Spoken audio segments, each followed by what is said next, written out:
los fascículos corticales. Aquí son corticales simplemente, ¿verdad? O sea, la vía piramidal. Luego en la médula espinal, en el límite entre el bulbo y la médula, recién se empieza a dividir. Eso tiene que tomar en cuenta. Después es un fascículo bastante grueso, como estamos observando aquí en la imagen. Tiene mucha conexión el locus niger con el cerebelo. Indudablemente tiene que tener conexión, porque justamente el cerebelo es el que va a dar un movimiento fino a los músculos, en la acción de los músculos. Si no hubiera cerebelo, entonces los movimientos serían justamente así, como en el Parkinson. Entonces tiene conexiones con el cerebelo. Tiene conexiones el núcleo rojo con centros superiores, el cerebro.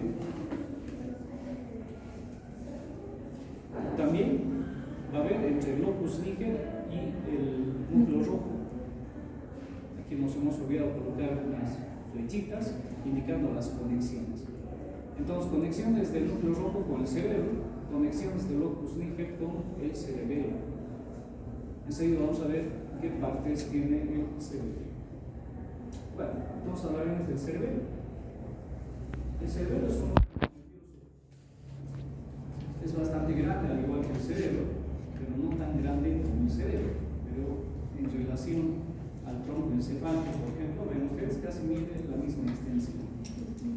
Está ubicado posteriormente al tronco encefálico. Tiene una coloración grisácea. Eso representa de que hay cuerpos neuronales en la superficie del cerebro. Tiene una forma un tanto peculiar. Tiene una forma prismática triangular. Se parece a una mariposa, se parece a un prisma. Y forma parte del techo del cuarto ventral. Pero son consideraciones generales.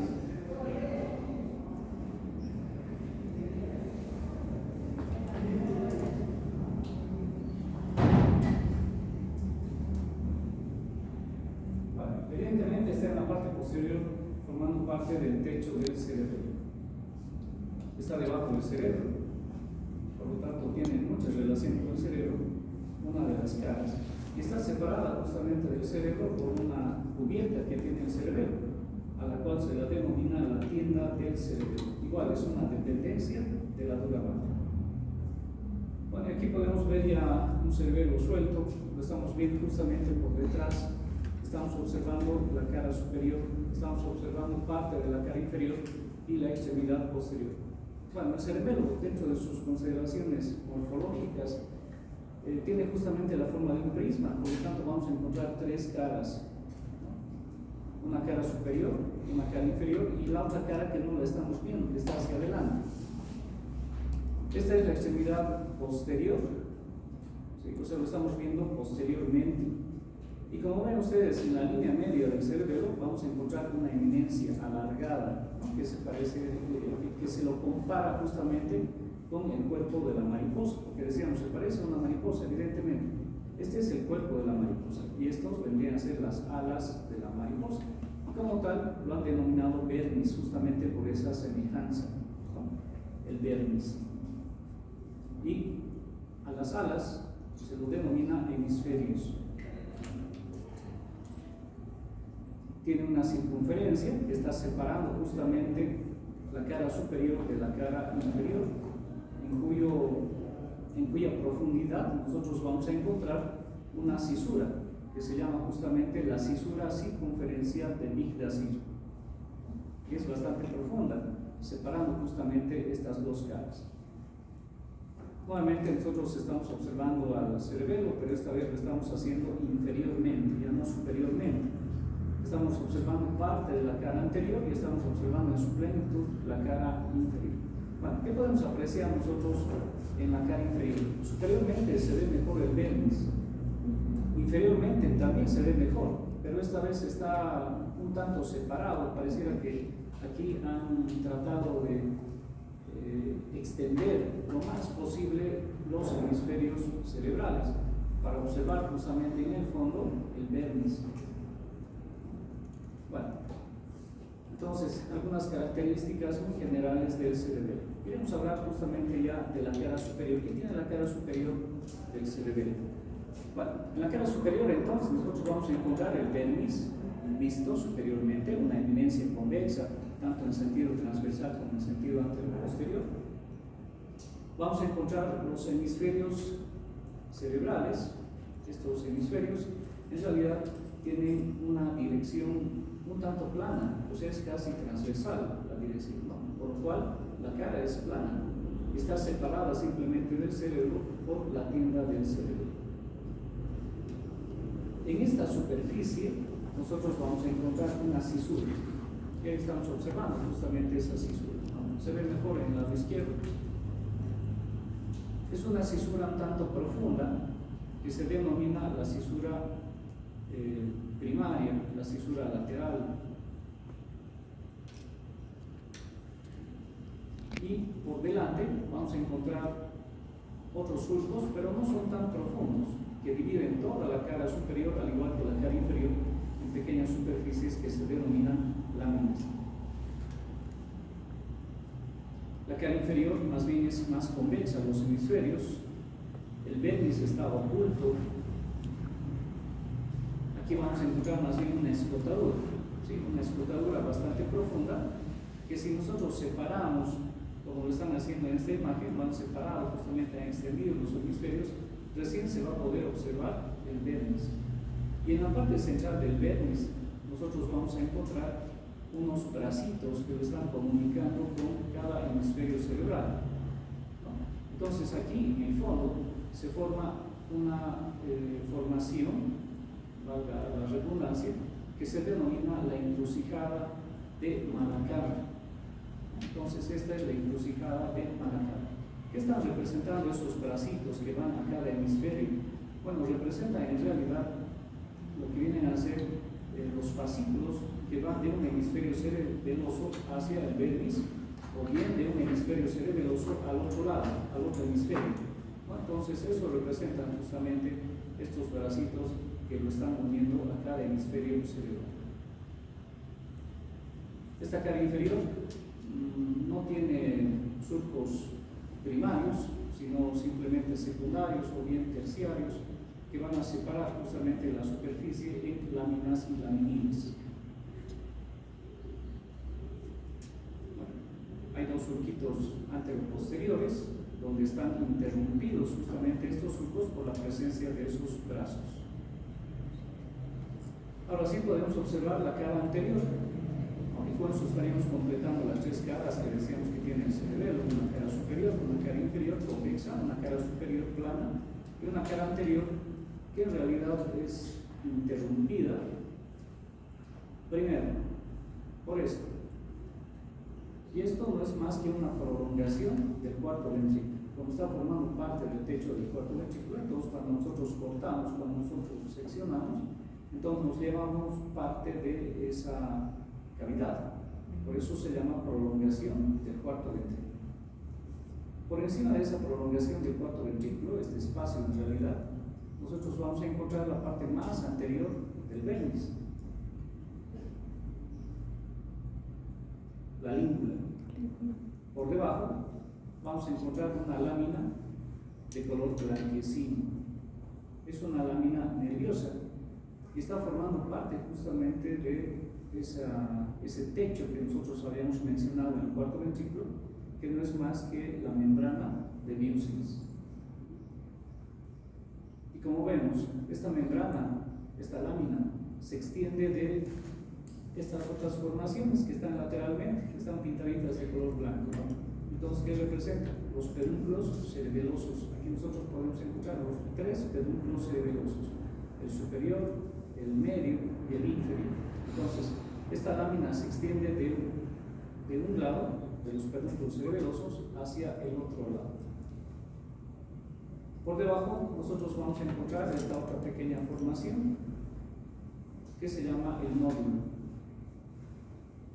Por encima del nódulo, otra lámina blanquecina. También es nerviosa, se llama la membrana de Tarim o el velo medular inferior. La membrana de Muysen, como ya saben ustedes, también se lo llama como velo medular superior. Y aquí tenemos el velo medular inferior con membrana de tallo. Esta vez está por debajo de los pedúnculos cerebelosos. Pareciera que se están extendiendo en realidad desde estas pequeñas formaciones que se denomina el flóculo.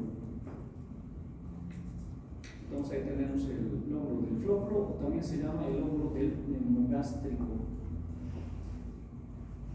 Lobulillo del neumogástrico o flóculo.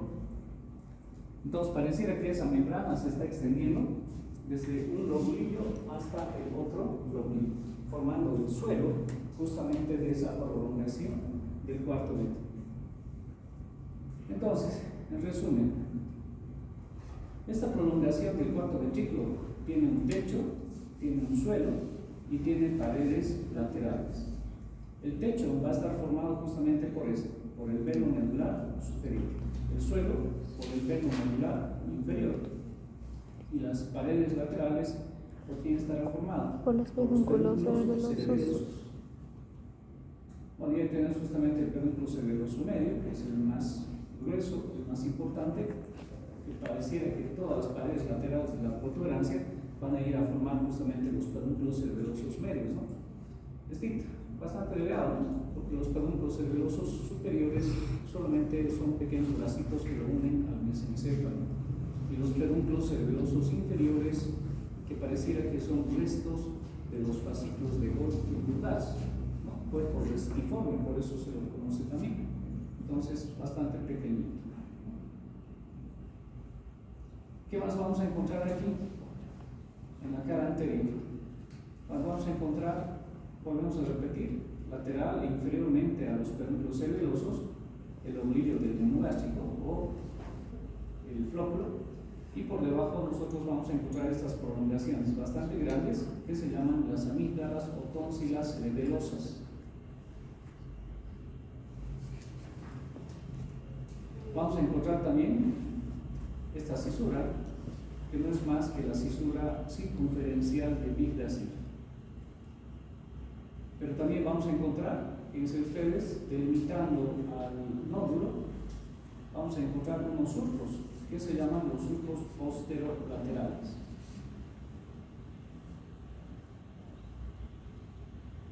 Ahí están las amígdalas.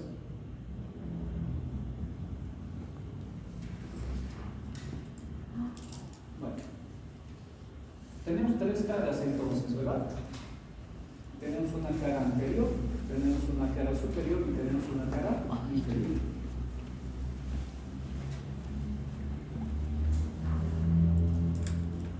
¿Cuántas cisuras hemos ido mencionando? En la cara superior hemos encontrado una cisura, esta justamente, ¿no? La cisura primaria. Hace un momento, los surcos posterolaterales, que también son profundos, ¿sí? Los surcos posterolaterales.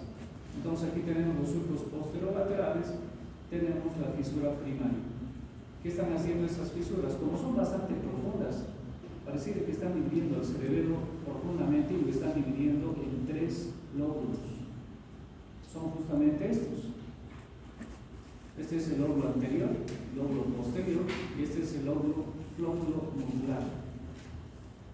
Flóculo nodular, que también se los llama por el nombre del paleocerebelo, neocerebelo y archicerebelo.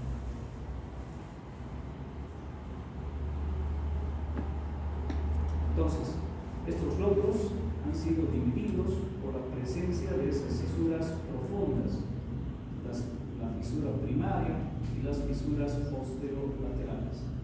En cambio, la fisura de Bigdaci, la lateral, la circunferencial, en realidad, lo único que está haciendo es separar la cara superior de la cara inferior, nada más. Es anatómica esa fisura, no es funcional. En cambio, estas otras son funcionales porque están dividiendo justamente cada uno de los lóbulos. Y cada uno de los lóbulos tiene una importancia fisiológica funcional, fisiológica de funcional. ¿Cuál? Este lóbulo, que es el lóbulo anterior, está encargado de los movimientos, este está encargado del tono muscular, ¿sí? El tono muscular de los músculos, ¿no? Entonces, cuando nosotros tocamos los músculos, habíamos indicado que tienen una cierta resistencia, eso se llama tono muscular. Entonces, este justamente es el encargado de ese tono muscular. En cambio, el lóbulo posterior, el neocerebelo, está encargado de los movimientos voluntarios, semiautomáticos, y el arquicerebelo, cuando hemos hablado de vía auditiva, nos hemos referido justamente a este lóbulo, ¿no? Entonces, cuando hablamos de vía auditiva, ¿cuál va a ser la función principal? La de mantener el equilibrio.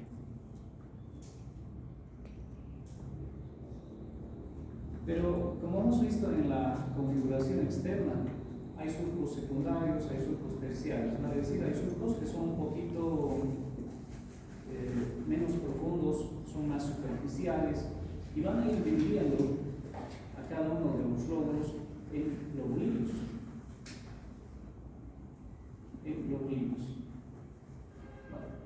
¿Qué estamos dibujando aquí? Esta es la cisura circunferencial de Migdal.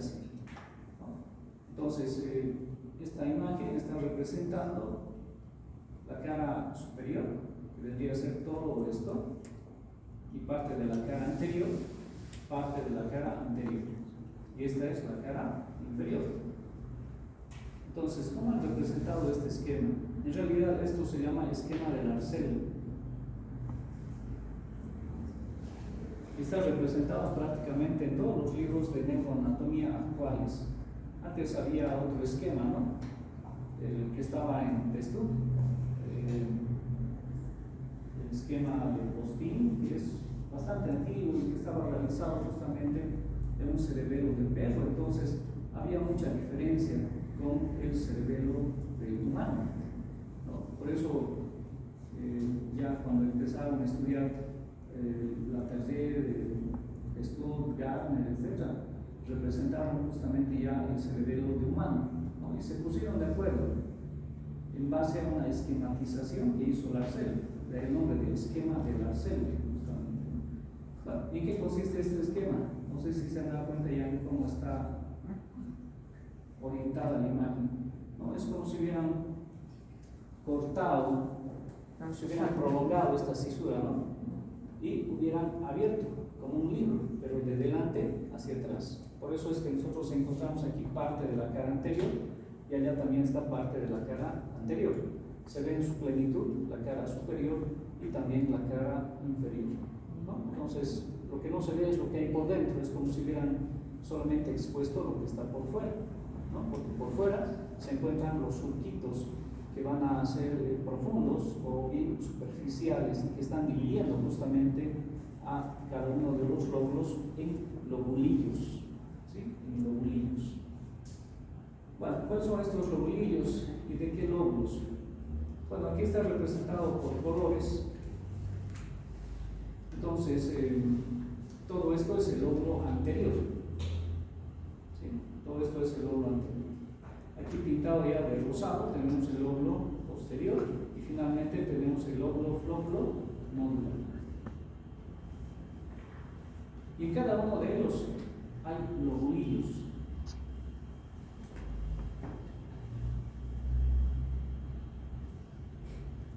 En cada uno de ellos hay lobulillos. Por ejemplo, en el lóbulo flóculo-nodular solamente hay dos lobulillos: el nódulo y el flóculo, que son lobulillos. Aquí en el lóbulo anterior vamos a encontrar separados por esta fisura primaria, ¿no? Entonces esto es para parte de la cara superior, de delante hacia atrás, y en ellos vamos a encontrar justamente esa fisura, o hemos mencionado ya la presencia de esa fisura, ¿no? La fisura primaria. Entonces, ¿qué lobulillos vamos a ir encontrando? Vamos a ir encontrando algunos que están en la línea media, todos estos por ejemplo están en la línea media, y otros están en la parte lateral. Aquí podemos volver a encontrar los surcos posterolaterales que están delimitando justamente al lóbulo flóculo-nodular. Entonces, lo primero que se va a observar en la parte anterior, ¿qué es? La língula, ¿no? Que es un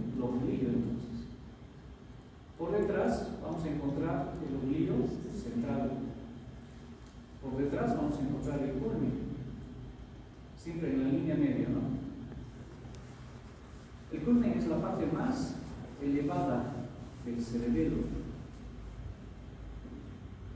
Por eso han debido escuchar muchos de ustedes este término, ¿no? Culmen. Estoy en el culmen de la vida, estoy en el culmen de mis estudios, estoy en la mejor etapa, dicen, ¿no? Culmen es la parte más superior del cerebro. Luego viene una parte ya que empieza a descender, ¿no? El declive. ¿Dónde ya la encontramos? Ya no está en el lóbulo anterior, ¿qué dicen ustedes? Está en el lóbulo posterior, pero en la línea media. Una parte intermedia, el folio. Esto ya está en la parte lateral, el oblillo simplex a los lados. Aquí falta, ¿no? En esta partecita las alas del oblillo central, ¿sí? Las alas del oblillo central. Después del oblillo simplex o simple, encontramos el oblillo semilunar superior. Inmediatamente encontramos la cisura circunferencial de Migdasir. Hasta aquí se puede ver en la cara superior. ¿Sí? Entonces aquí lamentan los oblillos o alas del oblillo central. Y pasamos a la cara inferior. En la cara inferior, ¿qué vamos a encontrar? El oblillo semilunar inferior, lateralmente, el oblillo digástrico, en la línea media el tuber, debajo del folio, en lo que vendría a ser el vértice. Esta es la pirámide y la podemos ubicar muy bien justamente por la presencia de esos bracitos que se van hacia los hemisferios cerebrales. Por delante de la pirámide vamos a encontrar la úvula, que está muy cerquita del nódulo. Y finalmente, debajo del oblillo digástrico vamos a encontrar la tónsila o amígdala. Bueno, este es el nódulo, ya lo hemos mencionado, y el flow. Esquema del arcelo.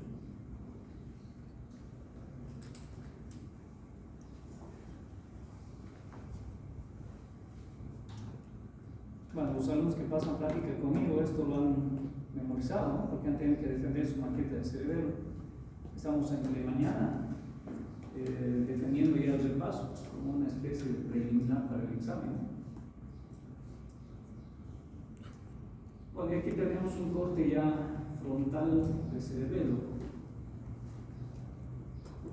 que encontramos en la parte central del cerebelo. Bueno, como nos damos cuenta nosotros en la imagen, evidentemente en la superficie encontramos una corteza cerebelosa de color gris. Vale decir que aquí en la superficie hay cuerpos neuronales. Y si hay cuerpos neuronales, con seguridad va a haber centros fisiológicos, ¿no? Por eso hay lóbulos, hay oblillos que están dirigiendo una determinada función. Pero por dentro de la corteza nosotros encontramos sustancia blanca,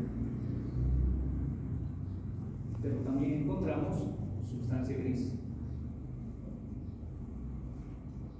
Esta sustancia gris son los núcleos del cerebelo. Entonces, ¿qué núcleos vamos a encontrar en el cerebelo? De la línea media hacia afuera vamos a encontrar primero los núcleos del palco. También se llaman núcleos del fastígeno. Al ladito vamos a encontrar los núcleos globosos. Al ladito, núcleo emboliforme. Al ladito, un núcleo bastante grande. Núcleo dentado, también lo han llamado oliva cerebelosa. Es bastante grande, ¿no?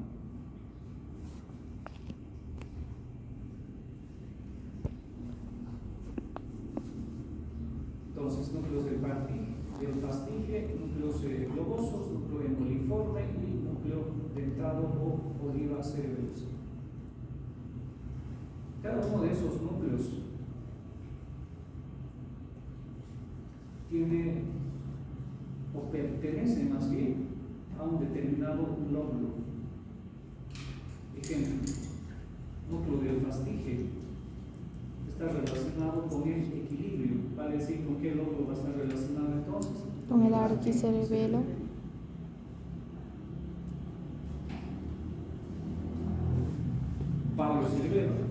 neocerebelo. Entonces, cada uno de los lóbulos tiene su propio núcleo.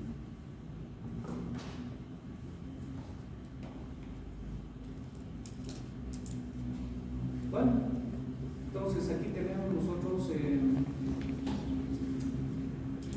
los lobulillos, parte de los lobulillos que tiene cada lóbulo.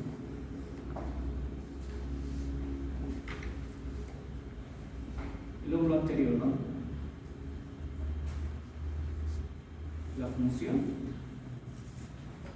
como decíamos, tono muscular y los movimientos asociados, la postura, por ejemplo, ¿no? Cuando estamos parados, por ejemplo, estamos con un tono muscular, pero estamos manteniendo una determinada postura. Núcleos globoso y emboliforme.